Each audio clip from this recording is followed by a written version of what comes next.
Hola, esta es la clase virtual número 19 de Inglés Técnico 2. Vamos a seguir con el texto del ejercicio 15.1.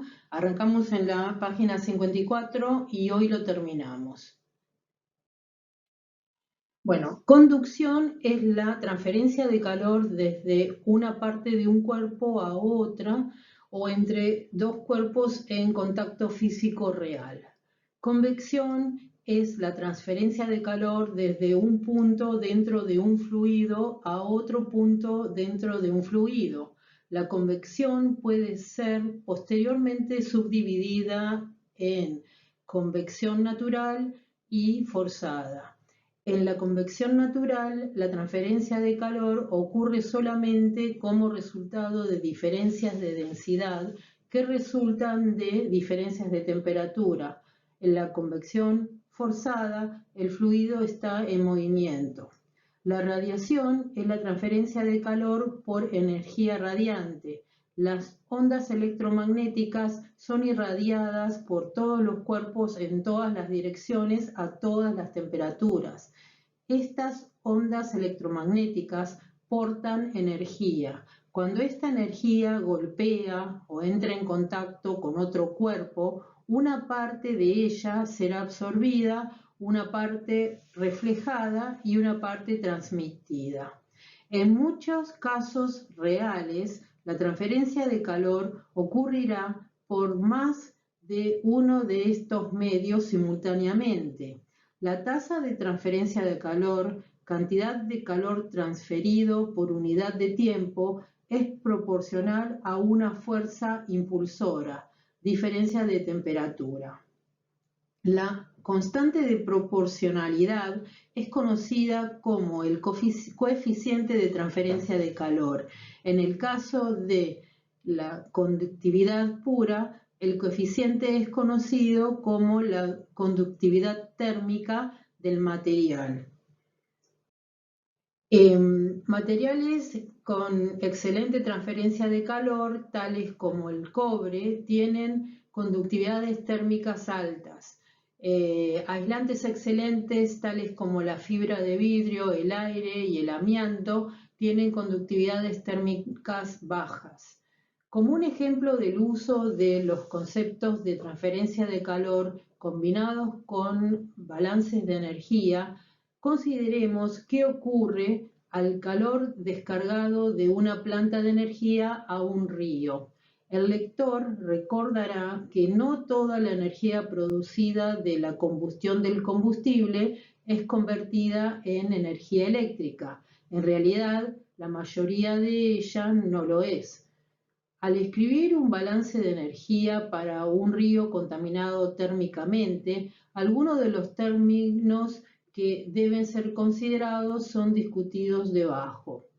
QSN es el flujo de radiación de onda corta neto entregado a través de la interfase aire-superficie del agua, después de pérdidas por absorción y dispersión en la atmósfera y por reflexión en la superficie. QST es el flujo de radiación de onda larga atmosférico neto entregado a través de la interfase. QBR es la radiación de retorno a la superficie del agua de onda larga a la atmósfera. QE es la pérdida de energía por evaporación.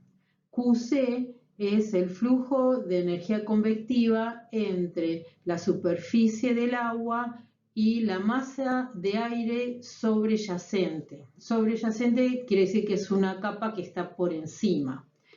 Esta energía puede que fluya desde el aire al agua o del agua al aire, dependiendo de las temperaturas de cada una. Brevemente describiremos los distintos términos de arriba, su importancia y magnitudes relativas. Significance es importancia. Bueno, sigo. El subtítulo, radiación de onda corta neta. La radiación de onda corta neta que pasa a través de la interfase agua-aire puede que sea descrita generalmente como el flujo de radiación extraterrestre que entra en la parte superior de la atmósfera, menos pérdidas incurridas por dispersión y absorción en la atmósfera y por reflexión de la superficie del agua. La tasa es obviamente una función complicada de muchas variables, tales como la época del año, el momento del día, el material en la atmósfera que puede causar dispersión y o absorción, la cubierta de nubes, condiciones del tiempo, lluvia, nieve, etc. Radiación atmosférica. Una parte de la radiación de onda larga que es emitida por cuerpos sólidos o líquidos en la superficie de la Tierra es absorbida por el vapor de agua y el ozono en la atmósfera circundante. Estos constituyentes, a su vez, irradian de regreso al suelo o en el espacio. Radiación de retorno de onda larga.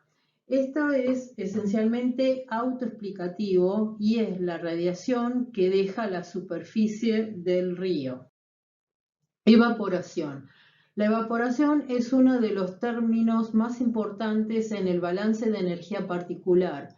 Su presencia atestigua el hecho que los estanques refrigerantes puede que sean usados como método de eliminar la contaminación térmica. Cuando el agua se evapora de la superficie del río o lago en el aire, cambia de líquido a vapor. Por cada libra de agua evaporada, aproximadamente 970 BTU de calor se requieren. La única fuente de calor es el río mismo y por lo tanto la temperatura del agua del río, tenderá a decrecer o a disminuir a medida que la evaporación está teniendo lugar o ocurriendo. El agua puede evaporarse en el aire en tanto el aire no esté saturado o quizás en palabras más familiares o en términos más familiares, en tanto la humedad relativa sea menos que el 100%. La velocidad o la tasa de evaporación depende de la fuerza impulsora, que depende de la humedad relativa del aire. También el aire frío puede contener menos agua que el aire cálido, es decir, una libra de aire frío contendrá menos agua a 100% de humedad relativa que una libra de aire más cálido también a 100% de humedad relativa. Convección. En el caso de la transferencia de calor de contaminación térmica, el término advección es a menudo usado en lugar de convección. Advección se refiere al mismo mecanismo de transferencia de calor, pero implica que la transferencia es en una dirección horizontal, es decir, que el viento sopla paralelo a la superficie del río. Para llevar a cabo el balance de energía para la contaminación térmica de un río, debemos ser capaces de calcular la magnitud de cada uno de los términos de arriba. Además, hay otros medios por los cuales la energía podría dejar el río, concretamente la conducción al lecho del río o a las riberas del río. Las riberas del río son las orillas. También ha sido informado que las rocas en el río son capaces de absorber cantidades significativas o importantes significante no existe, ¿eh? No vayan a decir significantes. Cantidades significativas de energía radiante y pueden actuar como puntos calientes, particularmente tarde en la tarde y en la noche. ¿Cuáles son las magnitudes de cada uno de los términos de arriba? Algunos cálculos razonablemente cuidadosos han sido hechos de cada uno y los números mostrados debajo en la figura 12.4 son típicos de los medidos o generalmente aceptados como cálculos confiables. Ese being que está ahí, lo obvio, porque si no queda redundante, ¿eh? Una oración, muchas palabras y innecesarias.